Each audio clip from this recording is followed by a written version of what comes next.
हमारे शरीर की जन्मदात्री माता ब्रज में ही आ गई थी, वृंदावन में। शारीरिक रूप से कुछ अस्वस्थ थी। अस्वस्थता का कारण भी वो खुद ही थी, क्योंकि पहले बहुत तपस्या करी, बहुत व्रत, बहुत उपवास।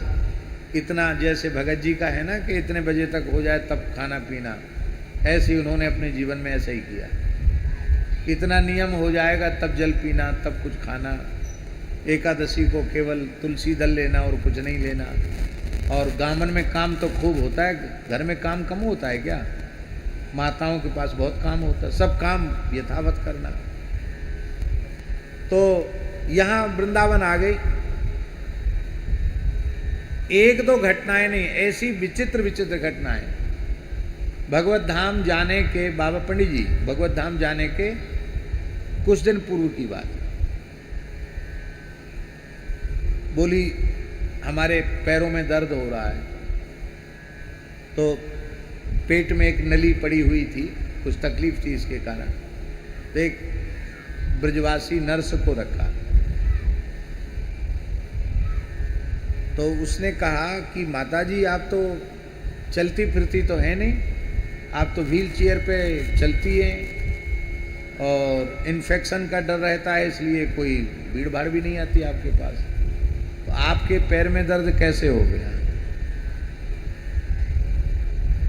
तो बोली हम भांडीर वन पर खेलने गए थे। किसके संग गए थे खेलने? बोले वो हमारी राधा सखी बोलती थी, राधा सखी आई थी, उनके साथ गए थे खेलने के लिए। कौन भांडीर वन? बोले जहां ब्रह्मा जी ने राधा कृष्ण का विवाह कराया वही जगह तो है।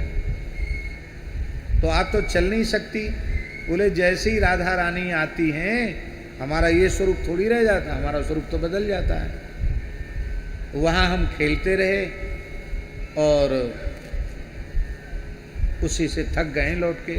तो तुमको भेजने कौन आया? तो बोले तुम्हें दिखाई नहीं पड़ता है, सामने राधा रानी खड़ी हैं, दाहिनी तरफ रंग देवी हैं और बाईं तरफ तुंग विद्या है। रंग देवी का नक्सिक वर्णन, तुंग विद्या का नक्सिक वर्णन, जबकि उनको तो ललिता विशाखा के अलावा कोई नाम ही याद नहीं थे। राधा रानी का नक्सिक श्रृंगार का वर्णन। फिर वो उनसे सपना देखा तो नाराज हो गई। मैंने अपने जीवन में कभी झूठ नहीं बोला, मैं झूठ नहीं बोलती हूँ। देखो ये भांडीर वन की रज है। मुट्ठी खोली तो उसमें भांडीर वन की रज। बोले हमारे पैर देखो। अब पैर में तो ऊपर से कपड़ा डला हुआ था, पैर देखा तो ऊपर तक जमुना जी की रज लगी हुई पैरों में। बोले देखो हम अभी चल के आए हैं, देखा नहीं तुमने अभी? और बोली नर्स से बोली देखो वहां राधा रानी खड़ी हैं, उधर उनकी सखी खड़ी हैं, उनके पीछे में दो सखी खड़ी हैं, तो वहां से बच के जाना। अब वो जाने वाली हैं, वहां से बच के जाना, तुम्हारे शरीर की गंध उनको ना लगे। तो कमरे में जैसे ही वो ऐसे गई तो आज भी वो है नर्स, पूरे शरीर में उसके रोमांच आ गया, दिव्य सुगंध। फिर उसने सिटकनी खोली कमरे की। बोले हाँ आप चली गई हैं। फिर बोली देखो अब उधर से बच के आना, उधर जो रज इस कोने में है ना वो राधा रानी की चरण रज है, और उधर जो चरण रज है वो उनकी सखियों की चरण रज है।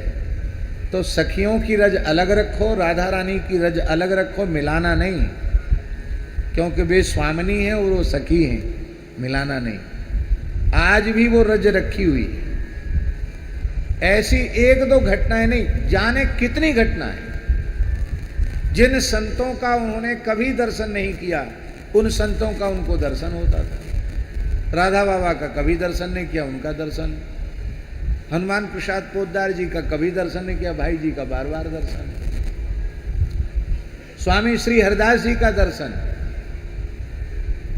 श्री हरिवंश जी का दर्शन, ब्रज के रसिकों के दर्शन उनको होते। और ये बात तो अभी कितने 2 साल भी नहीं हुआ ना, है 2-2.5 साल कहाँ हुआ, अब अगली कार्तिक आएगा तब 2 साल होंगे। ये बात हम इसलिए कह रहे हैं कि निश्चल निष्कपट भाव से, ईमानदारी से जो भजन करते हैं उनको आज भी पद पद पर नित्य लीला का अनुभव